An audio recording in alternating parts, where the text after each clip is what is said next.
Now after we've mastered the grip, I'm going to show you the rest of the setup. There's three main components in the setup.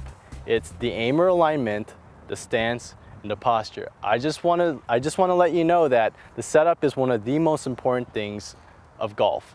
And you have to have a proper setup in order to hit a successful golf shot. So first thing I'm going to show you is the aim or alignment. In aim, we want to imagine that there's two eyes right on this golf club. So wherever the eyes are pointing is where the golf shot's going to go. But you do not want to try to aim the eyes at a target 150 yards in distance. You want to pick out a point about 6 inches in front of the golf ball where you're going to be able to align your golf club right to that spot that's right on line with the target. It's going to be a lot easier than trying to manipulate a golf club and twisting it left or right to a target that's 150 yards out there. Next part of the setup I'm going to show you is the stance. So after you've aimed, just like that, you want to make sure that in your stance that the line of your feet is going to be parallel to the club face and the eyes going towards the target. They're going to be parallel lines, if you can imagine that. Never want to aim your feet first and then aim the club face. You want to aim your feet to the club face. And you want to make sure when you do your stance that it's not too wide or not too narrow. If you have too narrow of a stance, you can see that if someone came over and tried to push me over, they could easily do so. If I have too wide of a stance, you can see that I'm not going to be able to move very well. And imagine that you're a shortstop in baseball. If you ever see a shortstop in baseball, they get into this athletic stance about shoulder width apart, where they look like they can move anywhere and just explode and go get the ball.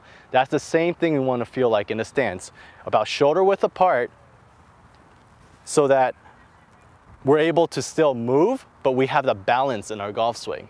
The next thing about the setup is the posture. The posture is one of the more difficult things in golf, but we're going to simplify it real quick for you. After you've got the grip, hold it straight out like this. Next thing you're going to do is you're going to bend at the hips, keep your back straight, just like that, and then bend your knees just a little bit. You can see now that I'm in a really athletic position. A good checkpoint for a good posture is that your belt buckle is pointed towards the ground and your butt's a little bit up like that. So now I'm in a really athletic stance. A lot of mistakes that a golfer make is that their hips come underneath them like this, and sometimes their back gets hunched over just like that. So you want to make sure that your back is straight, your knees are just a little bit bent. So after we've got our posture, I'm going to put it all together for you so that you're going to be able to put all parts of the setup together. My club face and my eyes are aimed towards a target about 6 inches in front of me that's aligned with the target. Next thing I'm going to do is I'm going to take my stance that's going to be parallel with the target line, just like that, about shoulder width apart, right? Next thing you're going to do is you're going to hold your grip out, bend at the hips, bend your knees just a little bit, and put myself in an athletic stance where I'm going to be able to hit this golf shot. Now this is going to really allow you to hit the most successful golf shot you can. Most of the problems in golf come from your setup. So you want to make sure you have a good setup, and it's going to increase your chances of hitting the best shot you can.